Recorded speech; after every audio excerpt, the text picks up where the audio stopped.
Hello friends, good morning. Gullu short video চ্যানেলে অনেক স্বাগত, অনেক ভালোবাসা দিয়ে আজকে স্টার্ট করছি নতুন আর একটা ভিডিও। তো আজকে যেহেতু শনিবার, আমাদের বাড়িতে আছে আজকে বাড়ির পুজো, নারায়ণ পুজো। তো এই দেখো বাবা উঠোন লেপছে। আমি বললাম আমি উঠোনটা লেপে দিই। বাবা বলছে না, তুমি উপোস করেছো, তোমাকে উঠোন লেপতে হবে না, আমি লেপে দিচ্ছি। তো আমি চলে আসলাম তারপরে চা করতে। তো আজকে দেখো আমি করছি দুধ চা, কেননা মা খাবে আজকে দুধ চা, বলছে আমার একটু দুধ চা খেলে ভালো লাগে।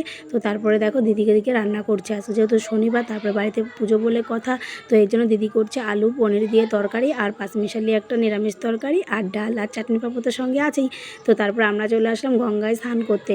তো গঙ্গায় স্নান করার জন্য যেই টোটোতে উঠেছি, আর দেখো ওদিক দিয়ে ঝপঝপ করে বৃষ্টি নেমে গেছে।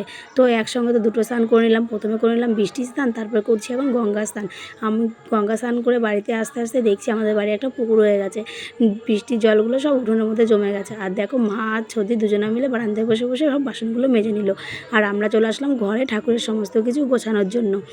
এই দেখো বদ্দি সব কিছু গুছিয়ে দিয়েছে, আর আমরা একবার পুজোতে বসেও গেছি। আর ব্রাহ্মণ একটু তাড়াতাড়ি এসে গেছিলো, কেননা 3টে আসার কথা ছিল, বৃষ্টির জন্য একটু আগে আগে এসে গেছিলো। তো তারপরে আমরা এই যে সমস্ত কিছু গুছিয়ে পুজোয় বসে গেছি, আর এখন হচ্ছে অঞ্জলি। আর আজকে কিন্তু তোমাদের দাদাভাইও আমাদের সঙ্গে পুজো করছে। তো তারপরে দেখো এই পুজোয় বসে গেছে, আর আমি কিন্তু আজকে পরেছি শাড়ি। তারপরে যে ঘরের নারায়ণ পুজোটা শেষ করে চলে আসলাম বাইরে বাড়ির পুজোর জন্য। তা দেখো এত মানে সারাদিন ধরে যে এত বৃষ্টি হয়েছে, আর আমরা যখন পুজোতে বসেছি তখন একটু কিন্তু বৃষ্টি ছিল না। আর শাড়ি পরে আমাকে কেমন লাগছে অবশ্যই জানিও। পুজোর শেষে সবাইকে প্রসাদ দিয়ে দিলাম, আর এই দেখো বদি কিন্তু সবাইকে প্রসাদ দিচ্ছে, বড় একটা গাবলার মধ্যে সিন্নি মাখিয়েছে। তো আজকের মতন ভিডিওটা এই পর্যন্তই, আবার দেখাবো অন্য কোনো